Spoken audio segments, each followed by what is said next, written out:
নমস্কাৰ পোনপ্ৰথমতে সমূহ অসমবাসী ৰাইজলৈ ইংৰাজী নৱবৰ্ষৰ আন্তৰিক শুভকামনা জ্ঞাপন কৰিলোঁ। নতুন বৰ্ষৰ এক নতুন খবৰে আমাক অতিকৈ আনন্দিত কৰি তুলিছে। নলবাৰী নমাটিস্থিত কুমাৰ ভাস্কৰ বৰ্মা সংস্কৃত আৰু পুৰাতন অধ্যয়ন বিশ্ববিদ্যালয়ৰ এখন জাননীয়ে আমাক অতিকৈ আনন্দিত কৰি তুলিছে। জাননীখনৰ মৰ্মে বিশ্ববিদ্যালয়খনত চলিত বৰ্ষৰ পৰাই MPhil অৰ্থাৎ মাষ্টাৰ অফ ফিলচফি যি পাঠ্যক্ৰম সংযোজিত হ'ব। সেয়েহে আজি আমি সেই জাননীখনৰ বিষয়ে বিতংকৈ আলোচনা কৰিম। আহকচোন বন্ধুসকল, এতিয়া আমি সেই জাননীখনৰ মাজলৈ আগবাঢ়োঁ।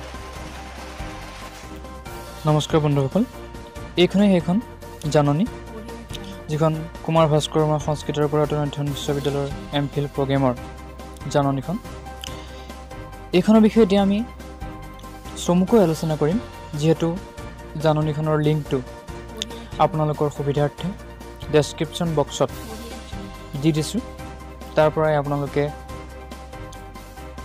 বিশদভাৱে এই জাননীখনৰ বিষয়ে জানিব পাৰিব। জাননীখনৰ মৰ্মে তিনিটা বিষয়ত এইবাৰৰ পৰা MPhil পাঠ্যক্ৰম আৰম্ভ হৈছে আৰু সেইকেইটা হ'ল সংস্কৃত সাহিত্য, এডুকেশ্যন, পলিটিকেল ছায়েন্স। প্ৰথমতে নামভৰ্তিৰ বাবে আপোনালোকে বিশ্ববিদ্যালয়ৰ ৱেবছাইটত এপ্লিকেশ্যন ফৰ্ম লাভ কৰিব আৰু নামভৰ্তিৰ বাবে প্ৰয়োজনীয় অৰ্হতাসমূহ বা আপোনালোকৰ কি কি প্ৰয়োজন হ'ব, কি কি চাৰ্টিফিকেট লাগিব, কি কি ডকুমেণ্টছ লাগিব এপ্লাই কৰোঁতে, সেই বিষয়ে আপোনালোকে ভালদৰে পঢ়ি ল'ব। দ্বিতীয়তে আপোনালোকে এটি পৰীক্ষাত অৱতীৰ্ণ হ'ব লাগিব। সেই পৰীক্ষাটোৰ নাম ইয়াতে উল্লেখ কৰা হৈছে KBVRET, অৰ্থাৎ KBVRET পৰীক্ষাত অৱতীৰ্ণ হ'ব লাগিব আপোনালোক। সেই পৰীক্ষাত যদি আপোনালোকে উত্তীৰ্ণ হয়, তেতিয়া আপোনালোকে MPhil পাঠ্যক্ৰমৰ বাবে আবেদন জনাব পাৰিব।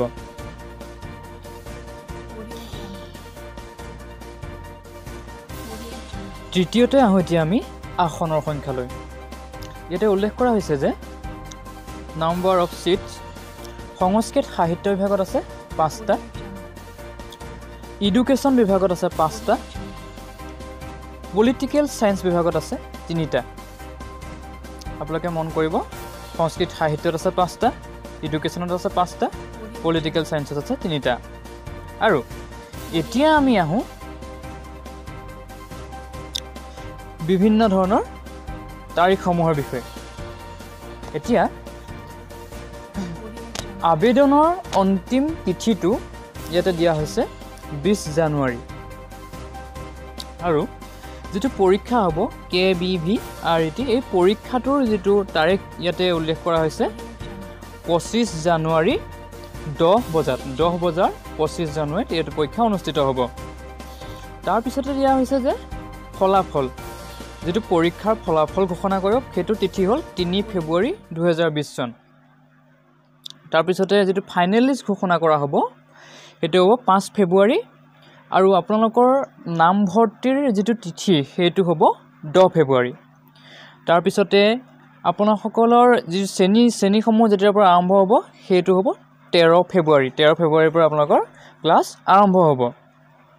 আৰু যদিওবা কিবা বিতং তথ্যৰ প্ৰয়োজন হয়, তেতিয়াহ'লে আপোনালোকে আমাৰ বিশ্ববিদ্যালয়ৰ ৱেবছাইটটো ভিজিট কৰিব আৰু তাৰ পৰাই আপোনালোকে বিতং তথ্যসমূহ লাভ কৰিব পাৰিব।